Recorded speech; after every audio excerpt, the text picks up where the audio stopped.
ظہر کی نماز کی اذان دینے لگے، اللہ کے نبی کا انتقال ہو چکا ہے۔ جب اشہد ان محمد پر پہنچے تو روتے روتے روتے آواز بند ہو گئی اور جلدی سے اذان پوری کر کے نیچے آئے۔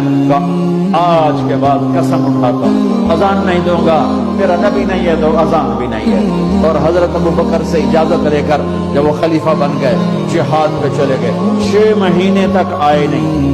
لاکھوں صحابہ جہاد میں گئے، کسی کو میرے نبی خواب میں نہیں آئے، صرف بلال کو آئے۔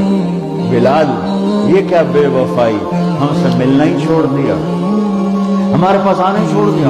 آنکھ کھلی تو ان کو یوں لگا جیسے اللہ کے نبی زندہ بلا رہے ہیں، یا رسول اللہ میں آ گیا، یا رسول اللہ میں آ گیا۔ اور اسی وقت اونٹنی کو بھگایا۔ 21 دن کا سفر، 21 دن کا سفر 7 دن میں کیا، 7 دن صرف نماز اور پیشاب کے لیے اترتے تھے اور بھگاتے بھگاتے بھگاتے۔ 8ویں دن جب مدینے